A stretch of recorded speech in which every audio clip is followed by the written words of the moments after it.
साथियों, MNT news network के Searchlight इस खास प्रोग्राम में आप सभी का स्वागत है।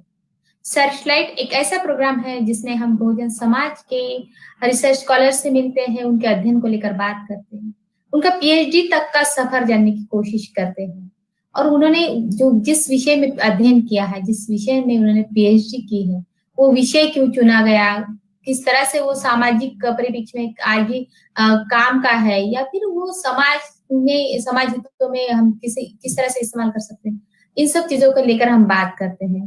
तो आज की इस कड़ी में हमारे साथ जो हमारे साथी है डॉक्टर हेमांगी कडलक जी है, और हेमांगी कडलक जी का जो विषय है वो खास करके जाति और व्यवसाय को लेकर है। जाति और व्यवसाय का जो एक दूसरे का जो संबंध है उनको लेकर है।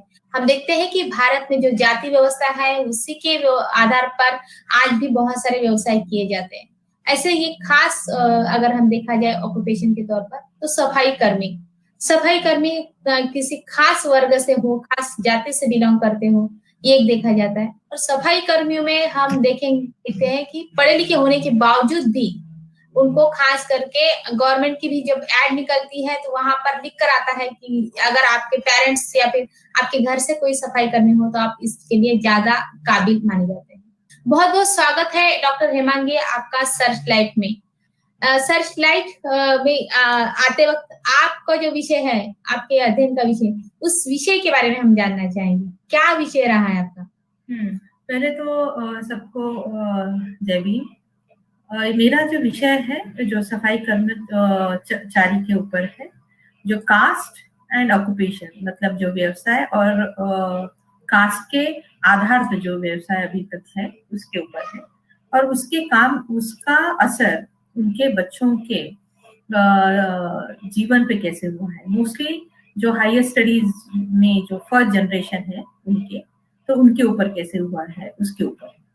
जी, अगर हम बात करें तो आपने आपके अध्ययन को बॉम्बे यानी कि मुंबई में स्थित जो सफाई कर्मचारी है उनके बच्चों को टारगेट किया है, उनके अध्ययन का आपका हिस्सा बना है। तो मुंबई जैसे मेट्रो में आज भी क्या जाति व्यवस्था आपको लगता है कि वहां पर भी कार्यरत है, और वहां पर अध्ययन करना आपको मतलब क्यों लगा कि वहां पर करना चाहिए? जैसे सफाई काम जो है वो जो शुरुआत तो ये तो कास्ट बेस्ड ऑक्यूपेशन है, और जैसे हमने देखा जाए तो ये जो भारत है वो पहले गांव में बसा हुआ था। बाद में जब ब्रिटिशर्स आए उसके बाद शहरीकरण चालू हो गया। उसके पहले तो ज्यादा करके गांव में, तो जो गांव में थे वो मैनुअल स्कैवेंजिंग करके ज्यादा काम करते थे।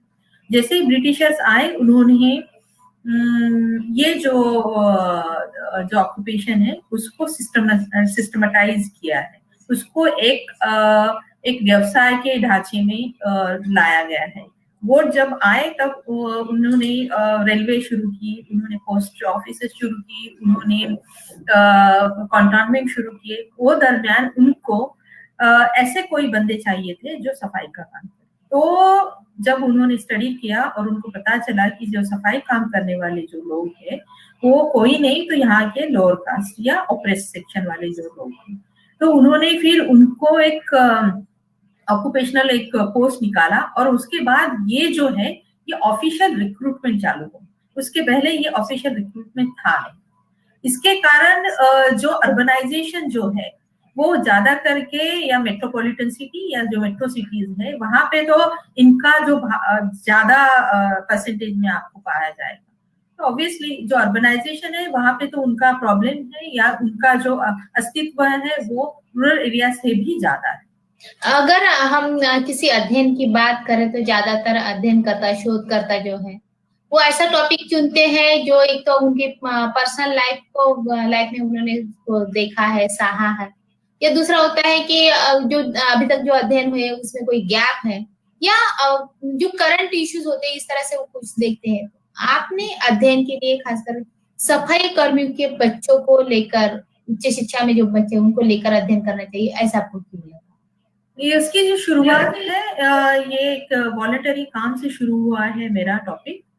और जब मैं त्रिची में थी तमिलनाडु में, तभी लैंग्वेज का प्रॉब्लम आया था मुझे, क्योंकि तमिल नहीं आता था, तो इसलिए जॉब करना थोड़ा सा वहां पे मुश्किल हो गया था। वो टाइम पे क्या किया जाए, तो बहुत सारा मैं पढ़ ही रही थी, लेकिन उसके साथ साथ कुछ तो काम करना, तो अभी किसके साथ काम करें। तो जब मास्टर्स के टाइम पे थी, तो बच्चों के साथ मुझे काम करने में रुचि बहुत डेवलप हुई थी। उसके साथ साथ फिर हम बच्चों के साथ फिर किस किस विषय पे काम किया जाए, तो एजुकेशन के ऊपर काम किया। और मेरा ये था, अट्टहास ये था कि अगर मैं किसी के साथ काम करूंगी तो जो सबसे निचला जो समाज है, या सबसे जो डिप्राइव्ड सेक्शन वाला जो समाज है, सभी एस्पेक्ट से, तो उनके साथ काम करूंगी। तो जब हम बातचीत कर रहे थे, तभी पता चला कि सफाई कर्मचारी जो है, जो ऑक्यूपेशन वाइज भी नीचे सेक्शन में है, अगर कैटेगराइज करे तो, क्योंकि ये एकदम लोएस्ट ऑफ द लोएस्ट उसको, और बहुत डिग्रेगेटरी करके एक ऐसा ऑक्यूपेशन माना जाता है, जहाँ पे डर्टीएस्ट ऑक्यूपेशन ऐसा माना जाता है। तो वो है, एंड उसके साथ साथ ये कास्ट सिस्टम में भी एक बहुत सारा नीचे वाला समाज है। तो उसके बाद फिर मैंने थोड़ा सा लिंक किया कि मेरे पिताजी भी तभी सफाई कर्मचारी करके थे। तो फिर मुझे लगा कि हाँ, ये कहीं पे तो मुझे पर्सनल और एकेडमिकली भी उसमें गैप दिखाई दिया था, एंड सामाजिक लेवल पे भी उसको एक मतलब उसको एक प्राधान्य देने की जरूरत है। तो इसी सभी एंगल से जब मैंने देखा, तो मुझे लगा कि जब मैं रिसर्च कर रही थी या पढ़ रही थी, तभी मुझे लगा कि सफाई कर्मचारी के ऊपर काम हुआ है, उनके हेल्थ के ऊपर बोला गया है, उनके वर्क कंडीशन के ऊपर बोला गया है, लेकिन उनकी फैमिली के ऊपर या उनके जो जो जो पीढ़ी है जो आ रही है, तो उनके ऊपर कोई अभी तक हुआ नहीं है। तो फिर मैंने बच्चों के साथ शुरू किया था। उसके साथ साथ एमफिल में जब मैं डेटा कलेक्शन कर रही थी, तो डेटा कलेक्शन करते समय जब हम ग्रुप सेटिंग कर रहे थे, तो तभी मुझे जब मैंने क्वेश्चन उनको पूछा कि कौन कौन क्या क्या मतलब किस बैकग्राउंड से है, क्या चल रहा है, तो तभी मैंने एक बच्चे को पूछा, वो 10 या 12 साल का था, तो उसको पूछा कि बेटा तुम्हारे पिताजी क्या काम करते हैं, तो बोला कि मेरे पिताजी नहीं है, वो मर गए हैं। तो मैंने बोला कि फिर कौन काम कर रहा है, तो बोला कि माँ काम करती है। तो क्या काम करती है, तो ये काम करती है। उसके पहले कौन काम करता है, तो पिताजी काम कर रहे थे। तो वो कितने पढ़े थे, तो बोला वो बीएससी ग्रेजुएशन थे। फिर मैंने बोला कि फिर पिताजी मरने के पहले कौन काम करता, तो दादी काम करती थी। फिर दादी के पहले कौन काम करते, तो फिर दादाजी काम करते। तो ये जो पीढ़ियां है, वो बहुत ही दर दर पीढ़ी काम कर रही है, वो वही ऑक्यूपेशन में। उसके साथ फिर मुझे और एक क्लिक हुआ कि ये जो इतने हायर एजुकेशन करने के बाद भी बीएससी साइंस बोले तो बहुत अच्छी पोस्ट या अच्छा एजुकेशन माना जाता है 10 साल के पहले, क्योंकि मेरा जो अभी तक का उनका एसोसिएशन है तमिलनाडु के साथ, या ये इस विषय के साथ ऑलमोस्ट 14 साल से मैं ये इनके ऊपर अध्ययन भी कर रही हूँ और एक्टिविस्ट करके भी काम कर रही हूँ। तो दोनों लेवल पे मैं काम कर रही हूँ। तो फिर मुझे लगा कि अगर इतने सब होने के बाद भी ये बच्चे क्यों ये ऑक्यूपेशन चूज करते हैं, तो मुझे लगा कि ये कहीं पे तो हमें एक लिंक सर्च करने की जरूरत है, और वही लिंक फिर मैंने पीएचडी लेवल पे लिया। जी, जैसे आपने कहा कि त्रिची से लेकर आपका अनुभव रहा वहां पर काम करने का, तो अगर हम देखते हैं कि बीएससी होने के बावजूद भी सफाई कर्मी होके काम कर रहे हैं, तो क्या आज की डेट में हम देखते हैं कि सब जैसे गवर्नमेंट जो है, जो हम भले ही बोले कि वो सबसे ज्यादा गंदा काम है, डर्टीएस्ट वर्क है, लेकिन वहां पर पैसे ज्यादा मिलते हैं। ये एक वजह क्या उसकी लगती है आपको कि बहुत ज्यादा पैसे होने की वजह से डिग्निटी भले ही ना हो, लेकिन वो काम की तरफ देखते हैं, ऐसा कुछ है आपके अध्ययन में? देखो, उसके काम में जुड़ने के उसमें 2-3 कारण है। सबसे बड़ा कारण है कि आपका कास्ट सिस्टम, क्योंकि ये जो है जितने अगर ब्राह्मणों को पूछा जाए कि आपके इसमें कितने जन ने एजुकेशन लिया है, उनको नहीं मालूम।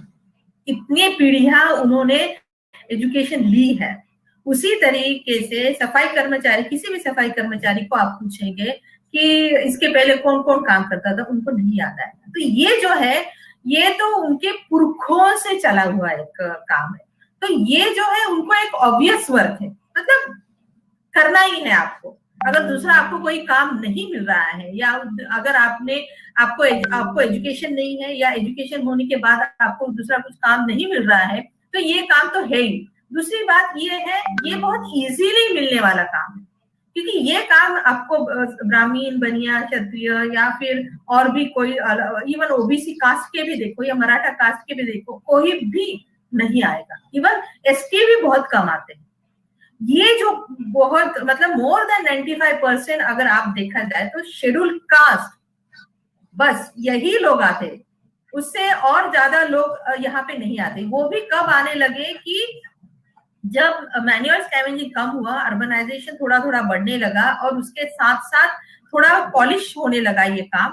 मतलब टोपली संडास, टोपली संडास बोला जाता था। और टोपली संडास कहीं पे कम होने के बाद, वो थोड़ा सा मॉडर्नाइज होने के बाद में, ये थोड़े थोड़े कास्ट ये ऑक्यूपेशन में आने लगे हैं।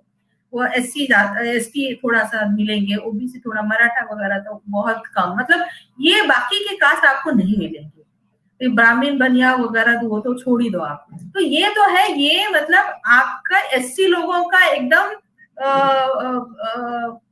दिया गया काम है। ये फोर्स्ड वर्क है, ये मतलब असाइन ड्यूटी है, ये आपको करना ही है। जाति सिस्टम ने आपको बोला है, इसके कारण आपको ये करना है। तो यहाँ पे अगर आप बोल रहे हैं कि इनको इकोनॉमिकली अच्छा पैसे मिलते हैं, बिल्कुल नहीं, बिल्कुल नहीं। क्योंकि 3 लेवल के सफाई कर्मचारी आपको मिलेंगे। एक तो है गवर्नमेंट में काम करने वाले, दूसरे है कॉन्ट्रैक्ट लेवल पे काम करने वाले, तीसरे जो है प्राइवेट बोले तो मतलब मुझे लग रहा है मैं ये बिल्डिंग में काम करूं तो मैं जाऊंगी, और जो भी मुझे कोई भी पैसा कुछ तो मिलेगा तो वो आपको मिलेगा। तो ये जो है 3 लेवल के लोग जो है वो काम करते हैं। तो यहाँ पे उनको पैसे की बिल्कुल नहीं मिलता है। सिर्फ जो अगर थोड़ा बहुत अभी थोड़ा सा उनको अगर पैसा मिल रहा है, तो गवर्नमेंट एम्प्लॉय जो है उनको थोड़ा सा ठीक तरह से पेमेंट मिलता है।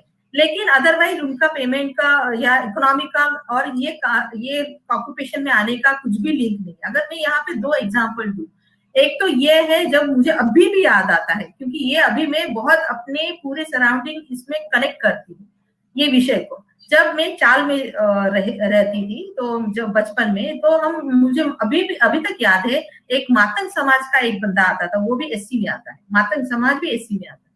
तो वो एक बाबा आते थे, वो बहुत बेचारे गांव से थे, लेकिन वो उनको शहर में काम ढूंढ रहे थे, उनको काम नहीं मिलता था। तो वो उन्होंने क्या काम चालू किया, क्योंकि हम चाल में रहते तो 12 जन लोगों का एक ही संडास रहता था। तो वो वहां पे सभी फैमिली 12 फैमिली जो है वो एक ही टॉयलेट यूज करती थी। तो वो और ऐसे 4 थे। तो ऐसे 4 जन का एक ये टैंक था जहां पे सब टॉयलेट इकट्ठा होता था। तो वो बाबा मुझे अभी भी याद है कि वो हफ्ते में या महीने में एक बार आते थे वो टैंक क्लीन करने के लिए, और हर घर के पीछे सिर्फ 1 रुपया देते थे। आपको लगेगा ये मैं झूठ बोल रही हूँ, लेकिन नहीं, ये सच बात है। तो इसीलिए ये ऑक्यूपेशन में आने का और आपके इकोनॉमी का कुछ भी लिंक नहीं है। ये totally caste based force assign duty punishment है जो अभी तक चलता आ रहा है।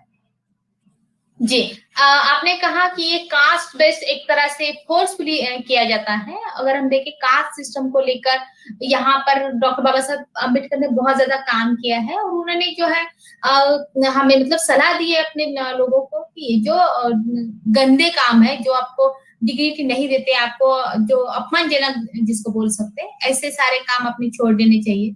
और दूसरी तरफ अगर हम देखते हैं तो गांधी जी ने कहा कि भाई ये जो है सफाई का काम जो है वो अध्यात्म का सुख देने वाला है। तो आज की आपके अध्ययन का अगर हम हिस्सा देखें, आपने पढ़े लिखे बच्चों के साथ काम किया है, तो ये दोनों को लेकर उन बच्चों का क्या देखने का नजरिया किस तरह से है? अगर वो बच्चों का देखने का नजरिया अगर मैं बताऊं तो मुझे दो तरीके के पर्सपेक्टिव वाले बच्चे मिले। एक तो है ये है और सबको मालूम है कि ये कास्ट बेस्ड, मतलब सभी बच्चों को समझ में आया है कि ये कास्ट बेस्ड ऑक्यूपेशन है। उसमें से ये लगता है और उनको सबको मालूम है कि जो बच्चे पढ़े लिखे नहीं है या जो जिनके माँ पिताजी ने उनकी पढ़ाई के ऊपर ध्यान नहीं दिया है, वो बच्चे अभी तक हायर एजुकेशन में नहीं गए। तो उनको ये तो समझ में आया है कि हायर जो एजुकेशन, मतलब देखो जो स्कूल एजुकेशन है वो अलग चीज है, लेकिन हायर एजुकेशन आपको हायर लेवल तक लेके जाता है, स्कूल एजुकेशन आपको हायर लेवल तक नहीं लेके जाता। तो उनका मानना ये है कि हायर एजुकेशन ये एक बहुत ठोस है, लेकिन जब तक आप स्कूल में जाएंगे ही नहीं, आप हायर एजुकेशन के लिए जा ही नहीं सकते। तो स्कूल एजुकेशन भी बहुत ही उसी तरीके का बहुत ज्यादा इंपॉर्टेंट है। दूसरी बात ये है कि वहां पे जो गांधीयन आइडियोलॉजी है, गांधीयन आइडियोलॉजी प्रमोट करती है कि कास्ट बेस्ड ऑक्यूपेशन को आगे बढ़ाया जाए या वर्ना सिस्टम को आगे बढ़ाया जाए, या जो जिस समाज में आप आए हैं वो समाज के हिसाब से आप काम किया जाए। लेकिन जो अम्बेडकराइट आइडियोलॉजी बोलती है कि आप लिबरेशन की तरफ चले जाए, आप कास्ट ब्रेक करके और कुछ तो करो। तो जो मेरा जो टॉपिक है, जो कास्ट ऑक्यूपेशन को ब्रेक करने वाला कौन है, तो सिर्फ एजुकेशन, उसके अलावा और कुछ भी नहीं है। तो ये जो बात है कोई जो और लेकिन मैंने ज्यादा करके देखा है वहां मेरे जो स्टडी में है 4 कास्ट है, मतलब एससी में 4 कास्ट मुझे यहाँ पे कल्याण एरिया में मिले हैं। एक तो ज्यादा मेजोरिटी जो आती है वो रुखी समाज है, दूसरा है मातंग है, तीसरा है एक्स महाज दैट इज अ बुद्धिस्ट, और चौथा है वाल्मीकि।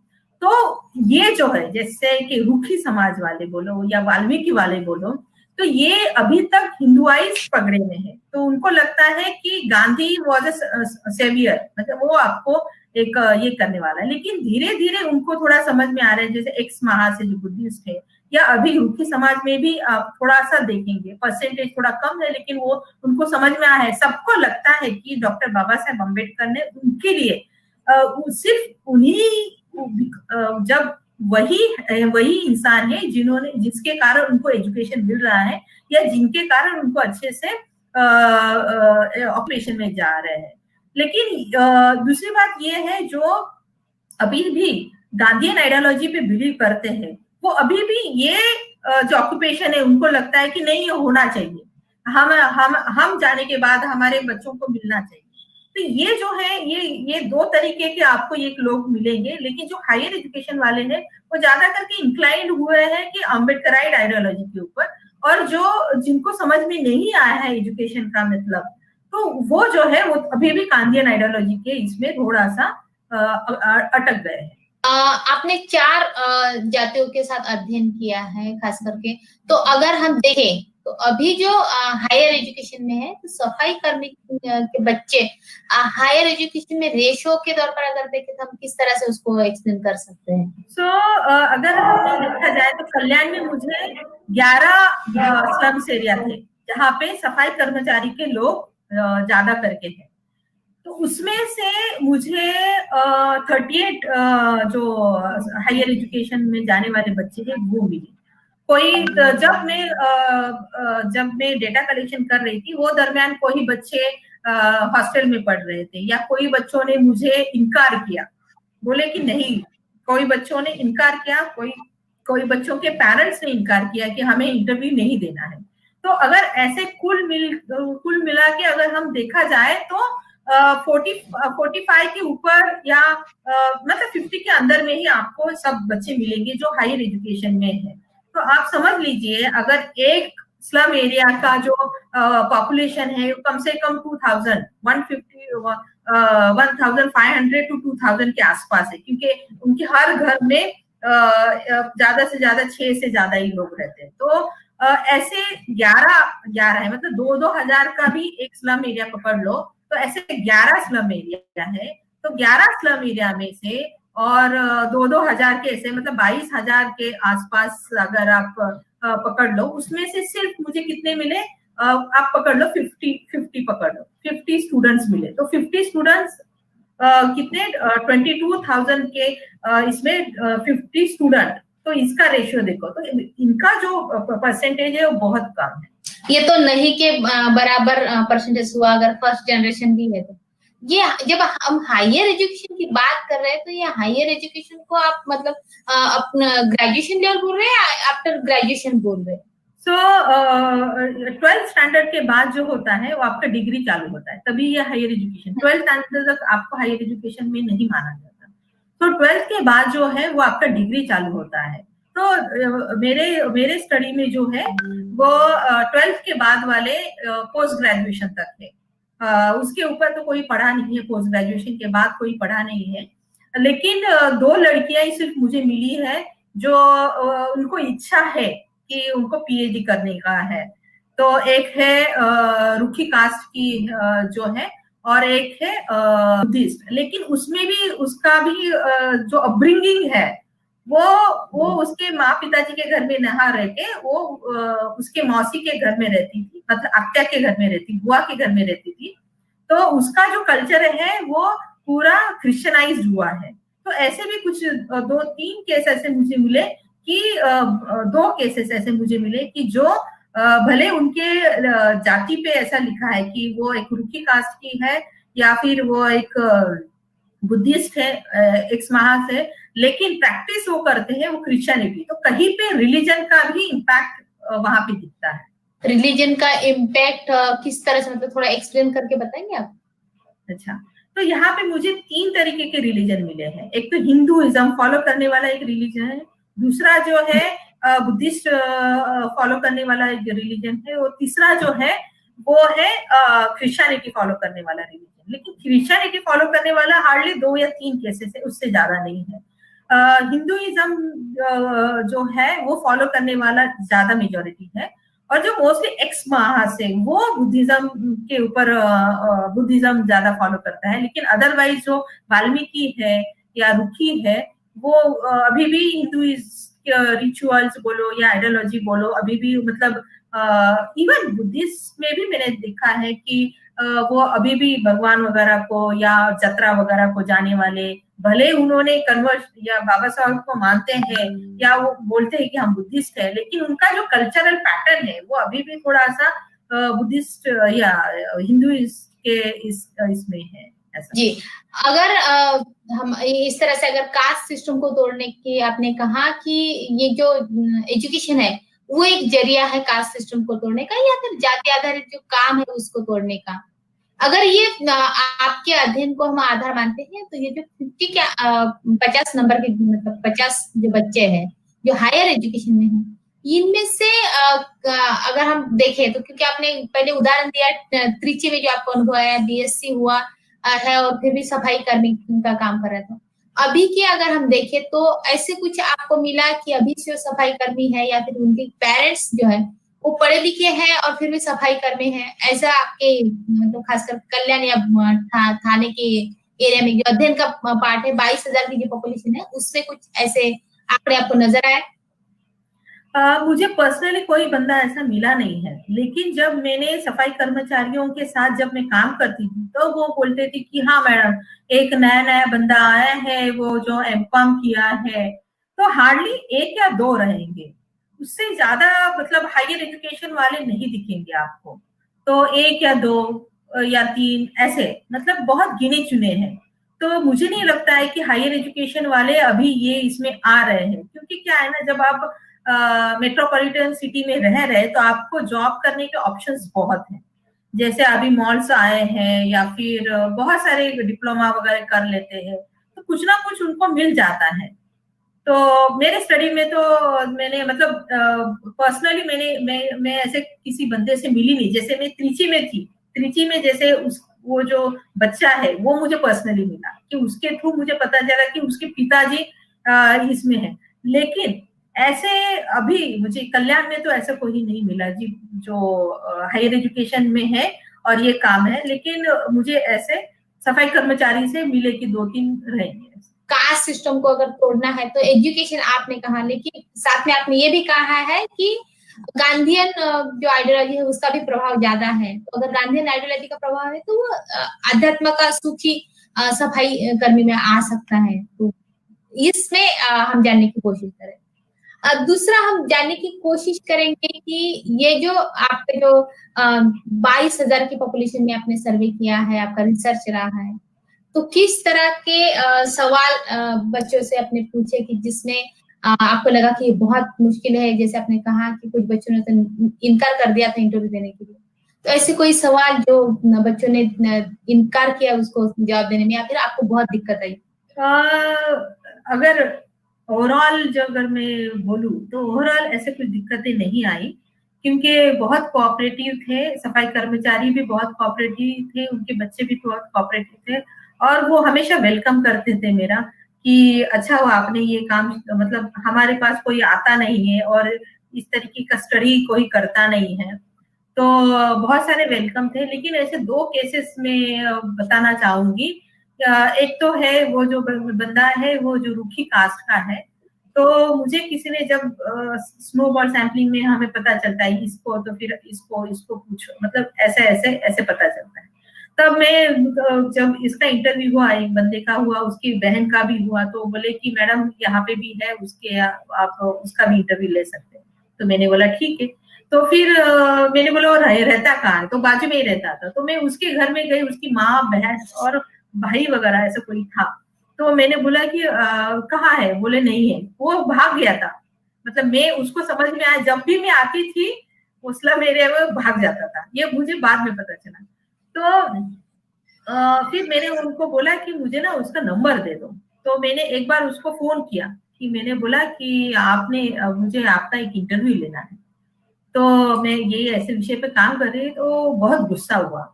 बोला कि क्योंकि ये जो है ना, ये आइडेंटिटी डिस्क्लोज करने वाला ऑक्यूपेशन तो है ही नहीं कि मैं एकदम शान से बोलूं कि हाँ मेरे जैसे पिताजी कलेक्टर है, या तो मेरे पिताजी सफाई कर्मचारी है। ऐसा कोई किसी को, तो किसी किसी को पर्सनैलिटी को बहुत हर्ट होता है।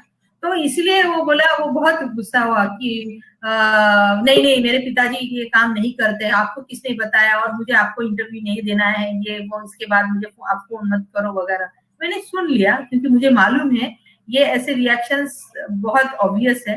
तो मैंने बोला ठीक है। तो उसके बाद से मैंने उसको फोन नहीं किया, क्योंकि उसको अच्छा नहीं था लग रहा था। दूसरा एक केस ऐसा ही है, जो वाल्मीकि समाज का बंदा है, जो रेलवे कॉलोनी है वहां पे मैं गई थी, और वो भी लड़की वाल्मीकि समाज की थी। तो उसका इंटरव्यू होने के बाद उसने बताया कि मैडम यहाँ पे भी है उसका फ्रेंड, वहाँ उसके यहाँ घर जाते। तो मैंने बोला ठीक है चलो। तो उसके यहाँ पे गई, उसकी माँ थी और वो था और उसकी बहन थी। तो मैंने इंटरव्यू शुरू किया, उसकी माँ को दिक्कत नहीं थी और उसको भी दिक्कत नहीं थी, तो इसलिए हमने इंटरव्यू तुरंत ऐसा शुरू किया था। एक 2-3 सवाल पूछे ही थे। उसके पिताजी आए, बोले क्या चल रहा है? तो मैंने फिर बताया कि ऐसा ऐसा स्टडी चल रहा है और ऐसे। फिर इतना लेक्चर दिया मुझे, आपको किसने बताया कि मैं सफाई कर्मचारी? अगर मैं सफाई कर्मचारी हूँ तो मैं एक काम पे सफाई कर्मचारी हूँ, मैं घर में आने के बाद सफाई कर्मचारी नहीं हूँ। तो ये जो अगर कलेक्टर है या जो इंजीनियर है वो अपना काम करने के बाद घर जाते हैं तो उनको कोई रहता नहीं है, तो आप क्यों ये कर रहे हैं? तो ये जो उनका जो दर्द है वो कहीं ना कहीं मुझे महसूस हुआ था। तो ये ऐसे 2 ही केसेस हुए थे कि जहाँ पे मुझे ये बहुत, हाँ, और एक लड़की थी तो उसकी माँ ने भी मुझे अपोज किया था कि उसका इंटरव्यू नहीं लेना है, और हम सफाई। तो ये से 3-4 केसेस ऐसे मुझे मिले कि जो आगे आपके बताने के लिए कि हाँ हम सफाई कर्मचारी हैं। तो वो एक हुआ था। जी, एक तो अगर हम देखें तो उनको एक हेजिटेशन है कि मतलब क्योंकि अपने काम को लेकर दर्द जो है उनका, क्योंकि जाति को लेकर, उनके ऑक्यूपेशन को लेकर। अगर हम ये जो आपके अध्ययन को आधार माने तो आपके अध्ययन में क्या मेजर फाइंडिंग्स रही जिसको लेकर आप मतलब बात आगे लेकर जा रही है? जो अगर मैं फाइंडिंग्स डिवाइड करूंगी तो मैं मेरे ऑब्जेक्टिव के ऊपर से फाइंडिंग डिवाइड करूंगी। एक तो मेरा पहला ऑब्जेक्टिव था और पहला वो चैप्टर भी है कि जो सफाई कर्मचारी काम है तो वो काम उनके बच्चों के ऊपर कैसे पड़ रहा है, या उनके सोसाइटी के ऊपर, और उनका परसेप्शन कैसे बन रहा है, खुद के बारे में परसेप्शन कैसे बन रहा है, सोसाइटी के बारे में मतलब खुद की सोसाइटी के बारे में परसेप्शन, या बाकी जो अब दूसरा जो सोसाइटी है उसके बारे में परसेप्शन क्या है। तो ये मुझे बहुत सामने आई कि उनका जो है ना, सभी बच्चों के अंदर वो गिल्ट फीलिंग है कि मेरे माँ पिताजी ये काम करते हैं, तो इसीलिए वो कभी डिस्क्लोज नहीं होते। इवन स्कूल में भी बोलो या कॉलेज में भी बोलो, वो कभी डिस्क्लोज नहीं हो। सिर्फ ज्यादा से ज्यादा क्या बोलेंगे कि हाँ मेरे पिताजी है या मेरी माँ जो है वो जो गवर्नमेंट एम्प्लॉई है या प्राइवेट काम करती है, लेकिन वो कभी ऐसा नहीं बोलेंगे कि सफाई कर्मचारी करके ऐसा कुछ काम करती है। तो उनकी साइकोलॉजी पे या उनका जो ओपन अप होना है उसके ऊपर भी बहुत सारा असर हुआ है। दूसरी एक बात है, उनके खुद के समाज के प्रति भी उनके अलग अलग ओपिनियन, उनको मालूम है, उनको बहुत अच्छे से उनके समाज के ऊपर अच्छा सा स्टडी है कि जो सफाई कर्मचारी है वो उनके बच्चों के साथ कैसे व्यवहार करते हैं, वो एजुकेशन के ऊपर जो इम्पोर्टेंस नहीं देता है तो वो कैसे यही काम कंटिन्यू करते हैं, और जो माँ पिताजी या जो बच्चे अपने एजुकेशन के ऊपर फोकस करते हैं तो वो हायर एजुकेशन के ऊपर कैसे जाता है। फिर हायर एजुकेशन लेने के बाद आप हमेशा ट्राई करते हैं कि मुझे ये काम में नहीं आना है, कि मुझे दूसरे काम में जाना है। और दूसरा एक है वो अलग, दूसरा एक आउटर समाज है, तो ये आउटर समाज उनको कैसा लेता है। तो उनको ये भी समझ में आया है कि ये जो समाज का परसेप्शन है उनके प्रति जो है वो अच्छा नहीं है। उनको ऐसा लगता है ये गंदे लोग हैं, ये आउटडेटेड लोग हैं, ये डर्टी लोग हैं। इवन एक तो बंदे ने बोला भी है कि जब भी अगर कोई कुत्ता मर गया या फिर उनको गटर साफ करनी है या टॉयलेट साफ करना है तो बोलेंगे कि भंगी बस्ती, मतलब अभी भी उनको भंगी बस्ती करके माना जाता है। फिर दूसरा एक मेरा जो टॉपिक जो चैप्टर है वो जो है उनके क्या क्या फैक्टर्स है जिसके कारण वो हायर एजुकेशन में गए हैं। तो उसके साथ साथ बहुत सारे फैक्टर्स है कि पेरेंट का जो अपब्रिंगिंग है वो है। दूसरी बात है कि उनका खुद का इंटरेस्ट जो है। दूसरी बात है कि गवर्नमेंट ने क्या क्या स्कीम बना के रखी है, स्कॉलरशिप्स की है वगैरह। तो ये बहुत सारे फैक्टर्स जो है वो हायर एजुकेशन के लिए उनको प्रमोट करती है। दूसरा है कि क्या क्या वो हायर एजुकेशन या स्कूल्स में एजुकेशन सिस्टम में क्या क्या, इवन इन जनरल इसमें क्या क्या उन्होंने चैलेंजेस स्वीकारे हैं या क्या क्या चैलेंजेस फेस किए हैं, और वो चैलेंजेस किस तरीके से उन्होंने क्रॉस किए हैं। तो जैसे फाइनेंशियल चैलेंजेस है, एजुकेशन अच्छा नहीं है, या फिर उनको किसी ने गाइडेंस नहीं किया है, तो कभी कभी डिस्क्रिमिनेशन भी हुआ है, टॉन्ट भी मिला है, ऐसे बहुत सारे चैलेंजेस है। और वो उस हिसाब से फिर उन्होंने कैसे कोप अप करके आगे बढ़े हैं। और फिर लास्ट का है उनके एस्पिरेशंस क्या है, उनके खुद के बारे में उनके फ्यूचर प्लान्स क्या है कि आगे क्या करना है। तो इसमें मुझे ये पता चला है कि उनको अपने खुद को तो स्टेबल करना ही है, उसके साथ साथ उनकी फैमिली को भी स्टेबल करना है, उनके साथ साथ उनके सोसाइटी को भी उनको एक नई दिशा देना है, एजुकेशन उसमें ये करना है। और उनका ये भी मानना है कि जो बाहर का समाज है उन्होंने भी उनके ऊपर काम करना चाहिए, कि उनके सोच के ऊपर काम करना है ताकि उन्होंने उनको ये समाज को एक्सेप्ट करे। दो चीजें, मतलब खास करके एक महिला होने के नाते आपका अध्ययन, और हम देखते हैं कि किसी भी समस्या में सबसे ज्यादा अगर विक्टिम रहती है तो वो महिला रहती है। तो हो सके शायद सफाई कर्मी में अगर हम देखें तो महिलाएं ज्यादा दिखाई देती। तो क्या हायर एजुकेशन में अब जब उनके बच्चे एजुकेशन में जा रहे हैं तो उनमें लड़कियों का प्रमाण किस तरह से आपको दिखाई दिया? तो अगर 38 है तो उसमें से 18 जो है 17 जो है लड़कियां हैं और 19 जो है वो लड़के हैं, ऐसा है। तो बहुत ज्यादा ये नहीं है। लड़कियां भी आपको, स्पेशली मैं तो ये बोलूंगी कि जब ये पेट्रियार्किकल सिस्टम में हमेशा घर का जो बोझ है या फाइनेंशियल जो स्ट्रक्चर है या फाइनेंशियल जो रिस्पॉन्सिबिलिटी है वो हमेशा लड़कों के ऊपर दिया है, और घर संभालने का जो जिम्मा है वो लड़कियां लेती है। तो उसी तरीके से वो सेम पेट्रियार्किकल सिस्टम हमें यहाँ पे भी दिखता है। जैसे बचपन से ही उनके ऊपर, बच्चों के ऊपर या लड़कों के ऊपर प्रेशर रहता है कि कुछ तो हाथ बटाना है, आपको फाइनेंशियली रिस्पॉन्सिबिलिटी लेना है। तो अगर बच्चा जो एक कोई स्टैंडर्ड में फेल हो गया तो उसको तुरंत आप काम पे कर देते हैं, मतलब लगा देते हैं, या फिर पार्ट टाइम बच्चा करने लगता है। लेकिन लड़कियां ज्यादा करके पार्ट टाइम काम बहुत कम करेगी, ज्यादा से ज्यादा क्या घर में ब्यूटिशियन का काम करेगी या फिर क्या करेगी, क्लासेस वगैरह लेगी। तो फाइनेंशियल जो एस्पेक्ट वाला जो बंदा है, तो ये हमेशा लड़कों के ऊपर रहने के कारण यहाँ पे मुझे इतना डिफरेंस नहीं दिखाई दिया, क्योंकि और इवन ओवरऑल अगर स्टडी किया जाए तो लड़कियां हायर एजुकेशन में तो मतलब ठीक ठाक है। लेकिन जब अगर जॉब मार्केट में जाते हैं, हम जॉब मार्केट में अगर जाते हैं, और एक स्टडी भी आया था कि India has highest educated housewife. तो ये जो रेशो है वो हमेशा जब तक महिलाएं की उसका लिंक जो है ना एजुकेशन या जो जिम्मेदारी है, एजुकेशनल जिम्मेदारी कोई रहे नहीं रहे, कि महिलाएं ने एक पैसे की जिम्मेदारी या तुम्हारे ऊपर काम, मतलब तुम्हारे से ही काम चलेगा या तुम्हारे से ही घर चलेगा, ये जब तक रिस्पॉन्सिबिलिटी नहीं आएगी ना, तब तक उनमें जो है हायर एजुकेशन या जॉब में जो उनका पार्टिसिपेशन है वो नहीं आएगा। हमेशा लड़कियों को एक जो अर्निंग रहता है वो सेकेंडरी रहता है, वो जब तक हमें फर्स्ट वाला नहीं आएगा तब तक। लेकिन मेरे इसमें तो स्टडी में इतना डिफरेंस नहीं दिखा है, हार्डली, मतलब जैसे मैंने बोला 17 और 19, तो दो ही बच्चे कम थे और ऑलमोस्ट इक्वल। आपके अध्ययन में जो बच्चे हैं वो उनके फ्यूचर प्लान्स में उन्होंने किस तरह से, कोई उनके जो सपने हैं या फिर करियर को लेकर उनकी क्या सोच है? उसमें एक अभी बहुत इंटरेस्टिंग मुझे समझ में आया कि जो बच्चे रुखी समाज से है, मतलब गुजराती बैकग्राउंड के, लैंग्वेज बैकग्राउंड के, तो वो बच्चों को बहुत ज्यादा है कि बिजनेस में जाना है, और बहुत जन ने, मतलब ऑलमोस्ट सभी लोगों ने जो भी गुजराती समाज से या रुखी कास्ट से आता है, क्योंकि एक जो रुखी कास्ट है वो गुजराती बैकग्राउंड से आता है, तो ये जो है उन्होंने ऑलमोस्ट कॉमर्स लिया है, या हार्डली एक दो जन ने इंजीनियरिंग, एक ही जन ने इंजीनियरिंग लिया है, लेकिन ज्यादा करके सभी लोगों ने कॉमर्स लिया है।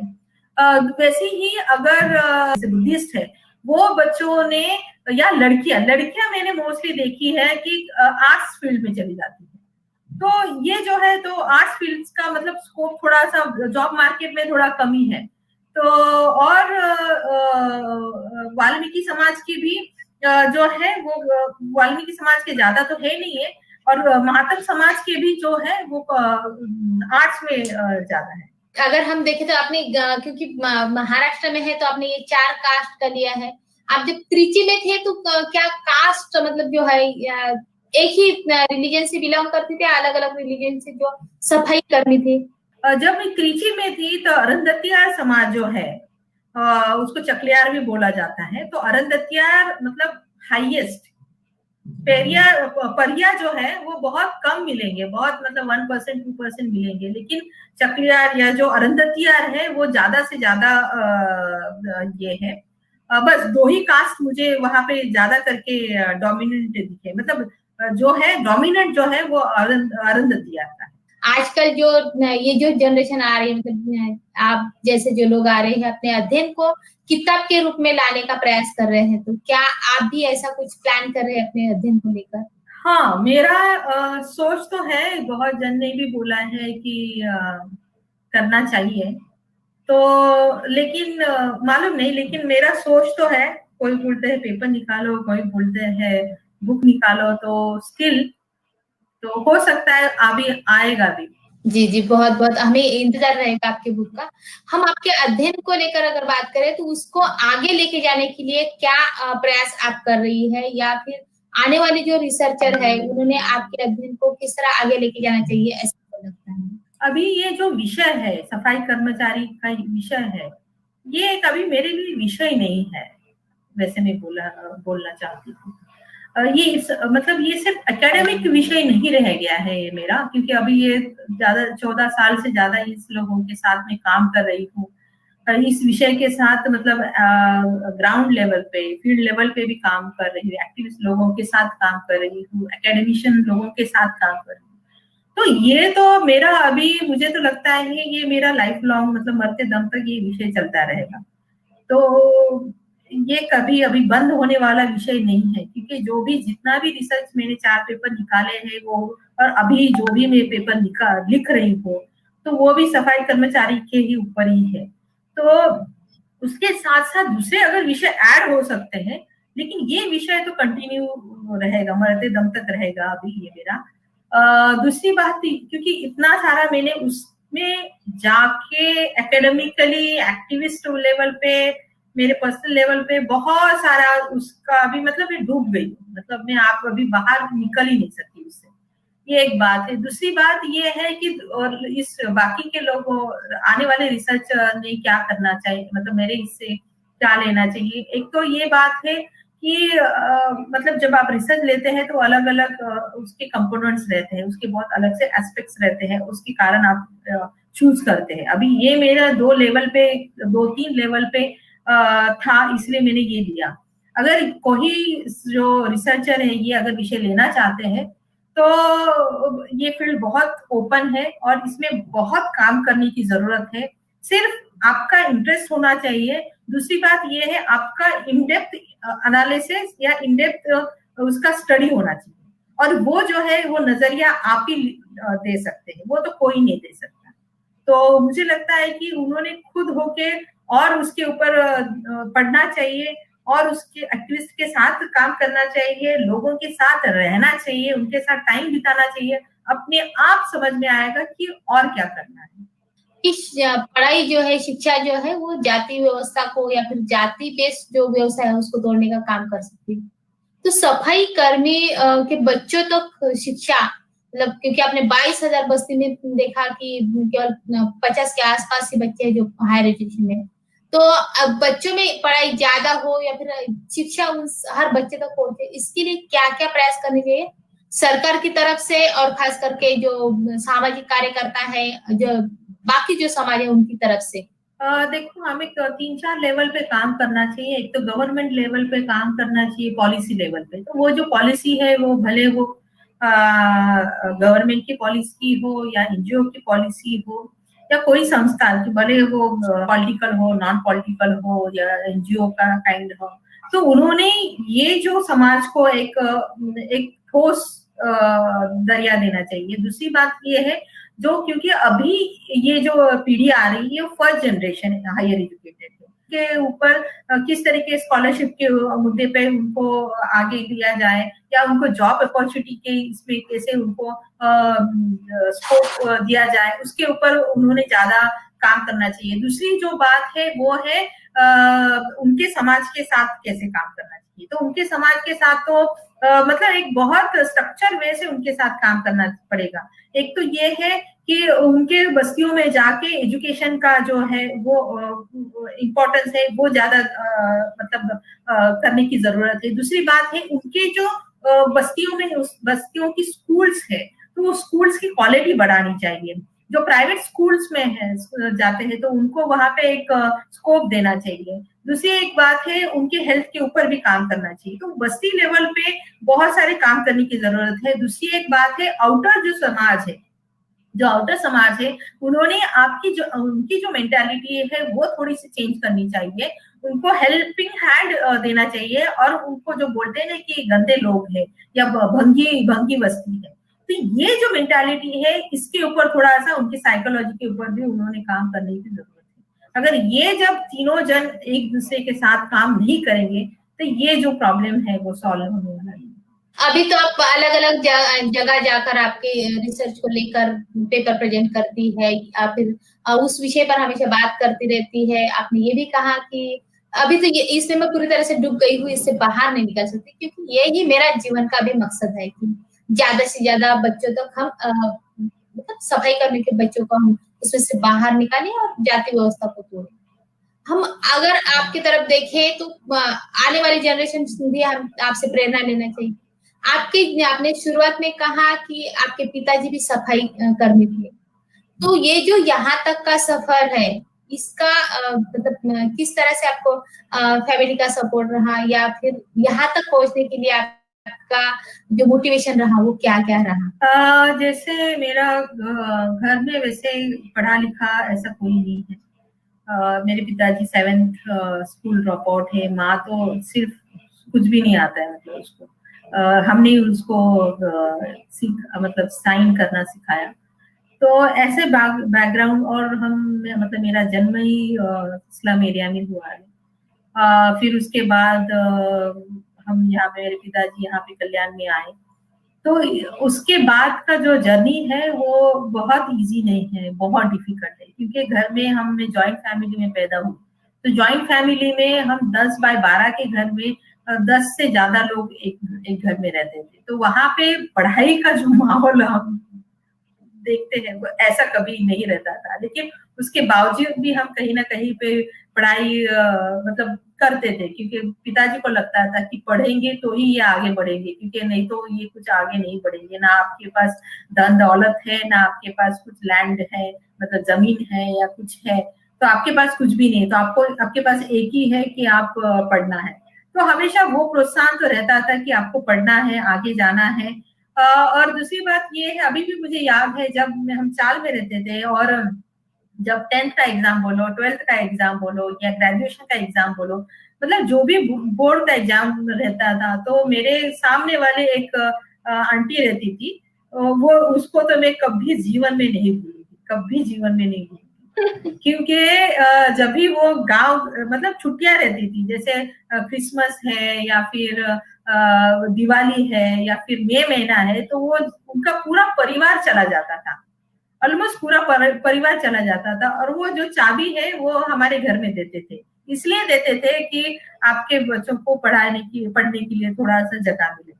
तो मुझे अभी भी याद है कि मैं हमेशा जब मुझे लगता था कि अभी मैं माँ को बोलती थी कि पूछो वो कब जा रहे, पूछो वो कब जा रहे, तो फिर वो बोलते थे कि हाँ हम अब जा रहे हैं, तो फिर वो चाबी देके जाते। तो वो जो खुशी रहती थी कि हाँ चाबी मिल गई, अभी मैं सुकून से पढ़ाई वहां पे कर सकती। तो इस तरीके से बहुत सारे, जैसे मैंने बोला कि ये कितने कैसे कैसे चैलेंजेस वो बच्चों के साथ आए, और कैसे कैसे उन्होंने निगोशिएट किया ये चैलेंजेस को क्रॉस किया। तो वैसे ही हमने बहुत सारे चैलेंजेस से क्रॉस करके यहाँ तक आई हूँ।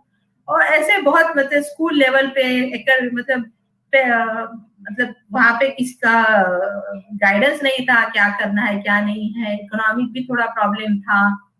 बाद में ये एटमॉस्फेयर भी ऐसा बहुत सारा प्रॉब्लम था, और हमारे घर में कोई 10वीं पास करने वाला पहला कोई नहीं है। मैं ही पहली लड़की हूँ जो 10वीं पहली बार पास करके पूरे घर में, मतलब मेरे चाचा चाची वगैरह सबके इसमें मैं ही ऐसे पहली लड़की हूँ, बाकी सब मतलब रिपीट होके ये है।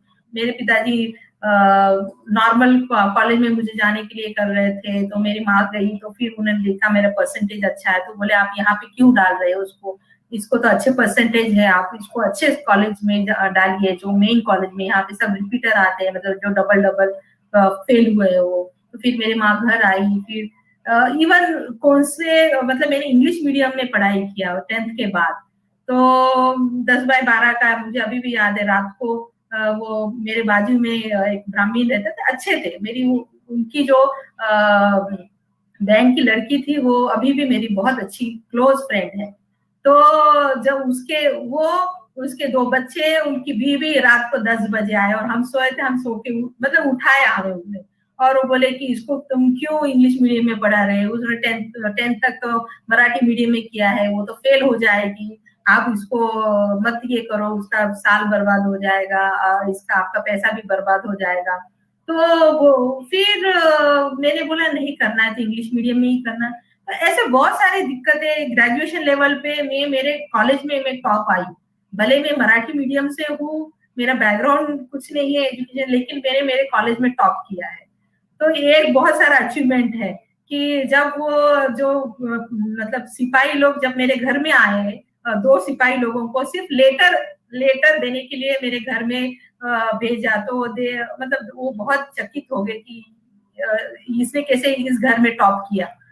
तो ऐसे बहुत सारे आगे जाके भी, मतलब ऐसे बहुत, मतलब मैं तो स्टोरी लिख सकती हूँ मेरे लाइफ में, ऐसे बहुत सारे यहाँ तक आए हूँ। जी आपने तो जरूर लिखना चाहिए, क्योंकि ये बहुत मोटिवेशन रहता है, और हमें लिखना चाहिए ये सब चीजें। आप अपने घर में 10वीं पास होने वाली पहली लड़की है, PhD होने वाली भी मुझे लगता है पहली है आप। yes. तो ये जो पहली जनरेशन है ये बहुत अच्छे से कर रही है। अगर इनको समाज के बारे में जानकारी है, या फिर अब बोलते हैं उनको समाज में जो चल रहा है उनको लगता है कि नहीं मेरा समाज पीछे न छूट जाए, इसके कर आगे भी लेके जा रहे हैं। तो आपने जो अध्ययन किया था तो उसके बारे में हम एक महत्वपूर्ण बात जानना चाहेंगे कि कोई और अध्ययन था जिसको मतलब आपने तो रेफर किया ही होगा, तो कौन से अध्ययन थे जिसने आपको प्रभावित किया? गीता रामास्वामी का जो है इंडिया थिंकिंग, वो बहुत बहुत अच्छा किताब है, मतलब बहुत ही अच्छा किताब है। दूसरा श्यामलाल जी का है, वो एक है डिसंस्कृताइजेशन के ऊपर उन्होंने एक लिखा है, वो भी बहुत अच्छा किताब है। वो बहुत अच्छा व्यू देता है, बहुत अलग पर्सपेक्टिव देता है। फिर उसके बाद मैंने जो थेराटिकल फ्रेमवर्क है वो ज्योतिराव फुले का लिया है एजुकेशन के ऊपर, मतलब कास्ट एंड ऑक्यूपेशन को ब्रेक करने के लिए। तो वो है डॉक्टर बाबा साहेब अम्बेडकर है, और बेजवाड़ा विल्सन का मतलब एक्टिविस्ट और ये लिटरेचर, ऐसा दोनों का कॉम्बिनेशन होके ये सब अंडरस्टैंडिंग और ये जो थीसिस बना हुआ है। जी, आपका पीएचडी मतलब TISS से हुआ है, और आपके गाइड के बारे में भी हम थोड़ा जानना चाहेंगे कि गाइड का सपोर्ट किस तरह से रहा, या फिर बहुत बार ऐसा होता है कि गाइड मिसगाइड करते हैं, ऐसा अनुभव आता है। तो आपका जो अगर इसको आपको दिक्कत ना होता, हम उसके बारे में भी जानना चाहेंगे। मेरे गाइड जो है बहुत अच्छे, बहुत कूल इंसान।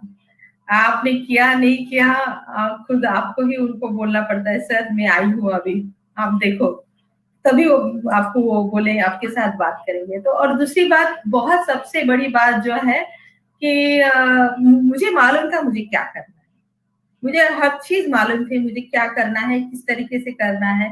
तो मैं हमेशा उनके साथ, मतलब अभी हमारा कभी कभी आर्ग्यूमेंट होता भी था, वो बोलते थे ये करो, मैं बोलती थी नहीं मुझे यही करना है। तो हमारा बहुत मतलब वो थोड़ा आवाज ऊपर नीचे भी होता था, लेकिन मैं भी बहुत अपने देश पे स्ट्रांग थी। लेकिन उन्होंने कभी मुझे ऐसा जबरदस्ती नहीं किया, नहीं यही करो क्या, या किसी चीज के लिए रोका नहीं कि सही नहीं दूंगा या फिर तुमने ऐसे ही क्यों किया, ऐसा कुछ नहीं। मुझे बहुत उनके साथ भी बहुत आइडियोलॉजी लेवल पे या फिर उनके साथ बहुत अलग अलग लेवल पे डिस्कस करना पड़ता था, ऐसा करना है, ऐसा ही क्यों करना है, ऐसा क्यों नहीं करना है, मुझे मालूम है ऐसा है। तो बहुत सारे डिस्कशन हमारे होते थे, आर्ग्यूमेंट होते थे, आवाज थोड़ा ऊपर, मेरा भी आवाज चढ़ता था उनका, लेकिन उन्होंने कभी मन पे नहीं लिया।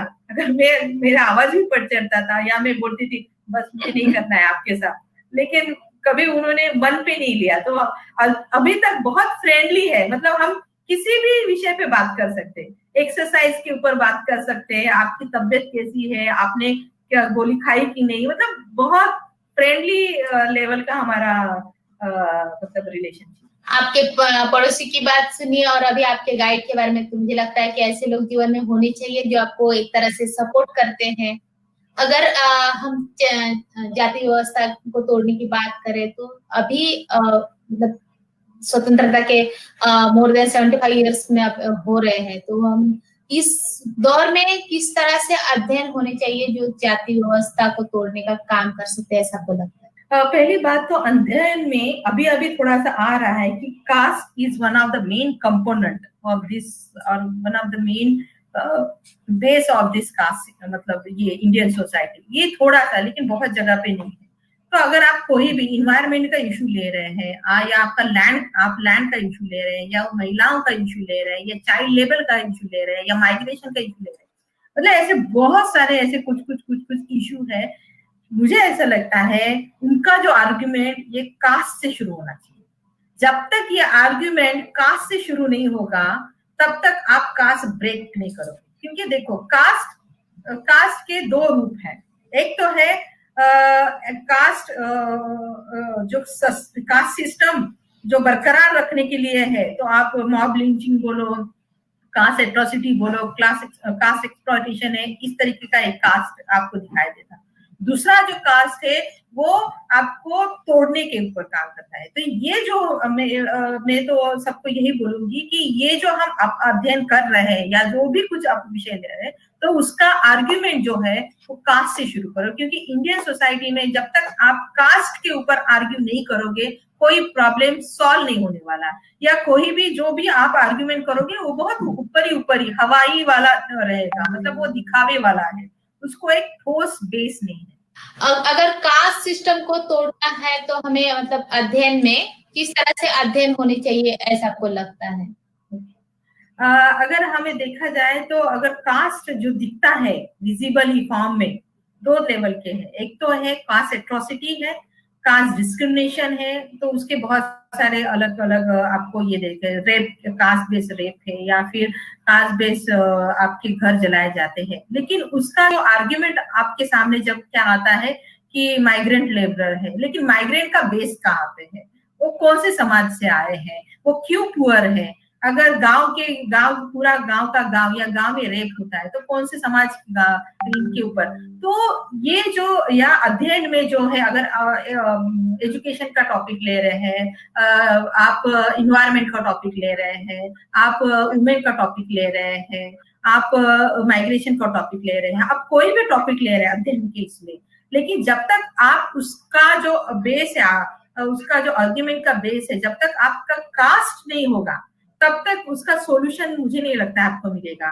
या जो भी अगर बिना कास्ट को आर्ग्यू करके आप अगर ये सब सारी चीजें आप बोलते हैं तो ये एक सुपरफिशियली लेवल का रहेगा, उसका एक ठोस मतलब वो जाति अगर तोड़ना है तो उसको बोलना ही पड़ेगा, मतलब उसको पॉजिटिव फॉर्म में आपको लाना पड़ेगा कि किस तरीके से आप क्लासलेस सोसाइटी जो आपका फॉर्म है, क्लासलेस सोसाइटी का अगर विजन है तो कास्ट स्ट्रक्चर के ऊपर आपको बहुत अच्छे से लिखना पड़ेगा, बोलना पड़ेगा और इवन एक्शन भी करना पड़ेगा। जी बहुत बहुत धन्यवाद आपका अध्ययन हमारे साथ शेयर करने के लिए। जी हाँ, जब तक जाति की हमें इस जाति व्यवस्था को तोड़ना है तो हमें जाति के ऊपर बात भी करनी पड़ेगी, उसकी समस्या समझनी होगी और उसमें से बाहर निकलना पड़ेगा।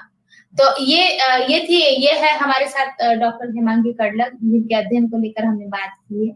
बहुत बहुत धन्यवाद हेमांगी, आपने आपका अध्ययन हमारे साथ शेयर किया। सर्चलाइट की तरफ से आपको बहुत बहुत बधाई देती हूँ, आपकी किताब के लिए और आपके फ्यूचर में जो काम हो रहे हैं उसके लिए, होने वाले आपके प्लानिंग के लिए बहुत बहुत बधाई और धन्यवाद यहाँ पर आने के लिए। धन्यवाद। साथियों, आप देख रहे थे सर्चलाइट में हम अगले हफ्ते फिर मिलेंगे एक नई शख्सियत के साथ उनके अध्ययन को लेकर। तब तक के लिए धन्यवाद। स्वयं सिद्ध होना निरंतर कृति, ज्ञान धन नीति प्रयासों की, विद्या बिन सारे पशु के समान, आराम हराम विद्या बिना, शूद्र अति शूद्र दुख को हराने, अवसर जाने अंग्रेजी का, पढ़ो रे अंग्रेजी जाति भेद छोड़ो, भांडा भी फोड़ो ब्राह्मणों का, भांडा भी फोड़ो ब्राह्मणों का, स्वयं सिद्ध होना निरंतर कृति, ज्ञान धन नीति प्रयासों की, ज्ञान धन नीति प्रयासों की।